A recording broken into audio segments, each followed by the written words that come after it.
es bueno.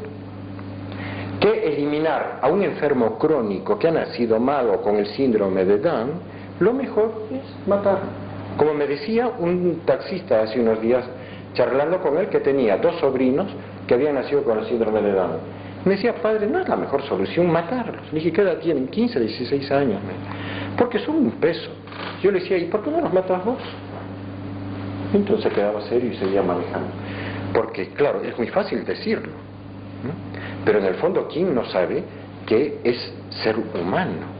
Pero hay personas que si se les termina de borrar la visión religiosa de sus vidas, de que son criaturas de Dios, que tienen un destino eterno, si están bautizados, esas criaturas van a estar eternamente con Dios, pero por el momento tienen una misión en la tierra.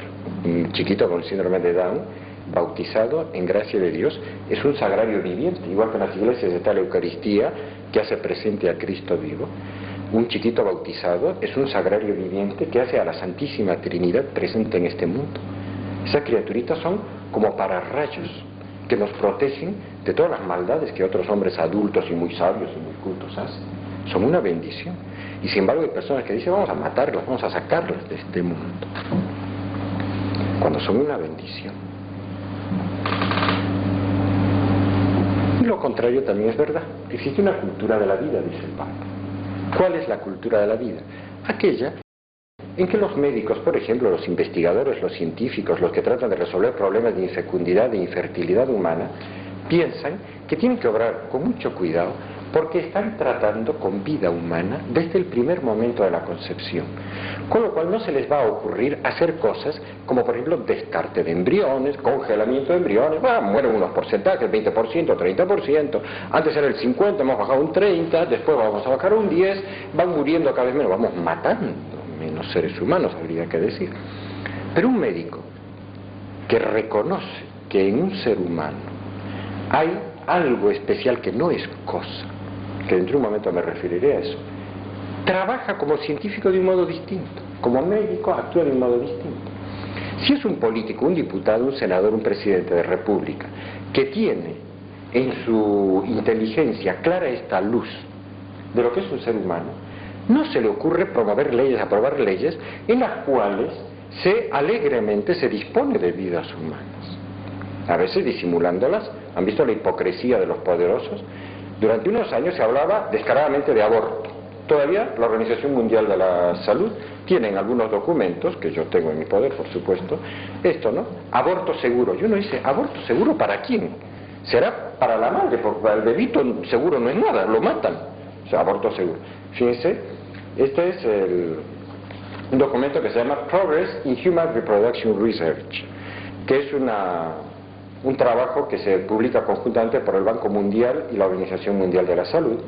Y este ejemplar que yo tengo en mis manos, de 1999, es un número especial sobre un simposio internacional que organizaron el Banco Mundial y la Organización Mundial de la Salud sobre el tema investigación y desarrollo de anticonceptivos para el año 2000 y más adelante, en México, en la capital federal. Bueno, entre otras cosas, insisten mucho.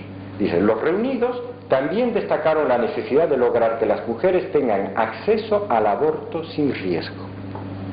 Evidentemente, al aborto sin riesgo para el poderoso, que en este momento es la mujer, la poderosa, la que está diciendo, yo mato, tengo un problema que lo arreglo matando, ¿verdad? Porque para el inocente, ¿quién? No, o sea, existen los poderosos. En cambio, un político no se le ocurre pasar leyes. A los que intervienen en la vida política y social no se les ocurre pensar que hay que legislar, hacer reuniones, simposios, para ver cómo se puede resolver un problema matando.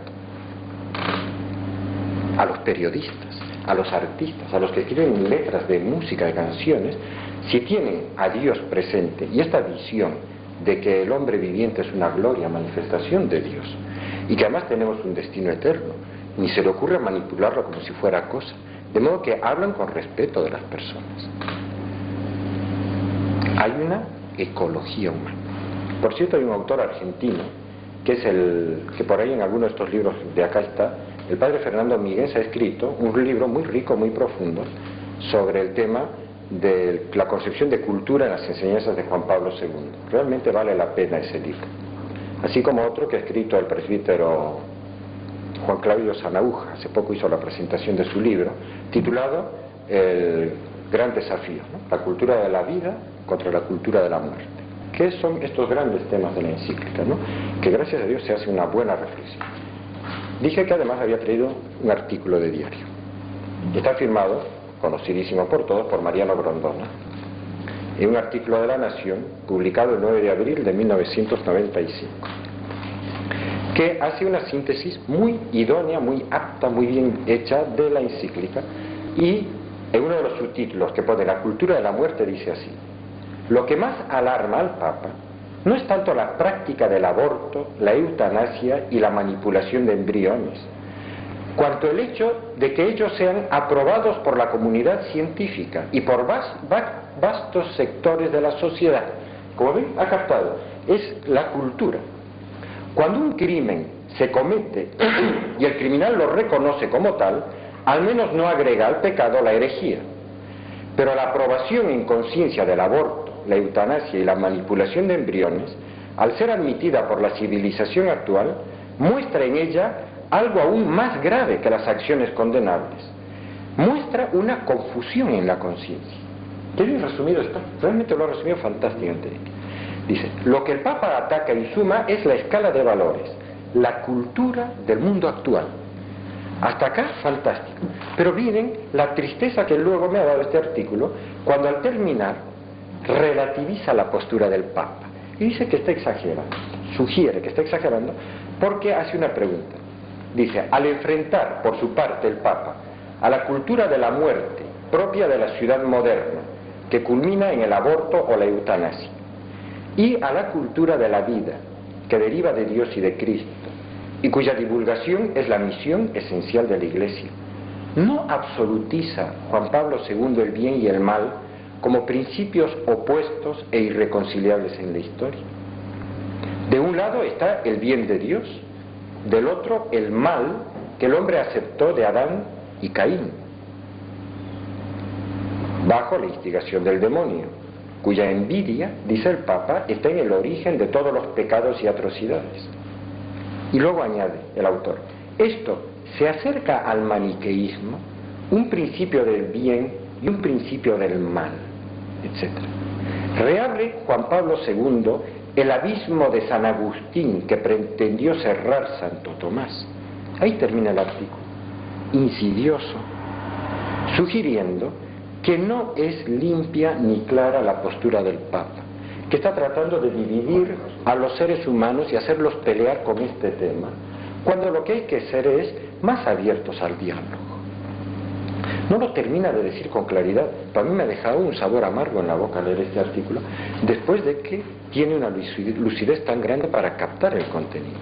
¿Qué es lo que pasa? Que a veces hay intelectuales, que yo no sé si consciente o inconscientemente, eso solo uno sabe en su conciencia, pero parece que le hacen eco a la cultura de la muerte, que en el fondo, con el relativismo moral, vienen a decir, no hay que exagerar tanto las cosas. En algunos casos, en nombre de la paz social, de un ecumenismo civilizado, para que no haya luchas terribles, a lo mejor hay que aceptar que en las leyes, en las reuniones de las Naciones Unidas, en los grandes organismos internacionales, se apoye económicamente, se tutele legalmente, se investigue en los ambientes científicos para ver si de alguna manera se puede resolver algunos problemas, haciendo la eutanasia de algunos casos terribles de ancianos, eliminando a algunos enfermos crónicos muy graves, haciendo abortar a algunas pobres chicas que han sido violadas o que vienen con el bebito enfermo de alguna enfermedad grave. No amar al prójimo enfermo, necesitado, débil, eso no. Esas palabras de Cristo, a mí me lo hicisteis, cuando estaba necesitado de cuidados vitales. Ahora la cultura moderna empieza a decir no, eso es caro, es costoso, no. ¿Y qué es lo que el Papa dice en esta encíclica en el fondo? El ser humano que dice no a todo eso se va volviendo inhumano, porque empieza a no querer obrar del único modo que manifiesta al ser humano como una persona realmente dotada de algo especial, que es la capacidad de entregarse al prójimo.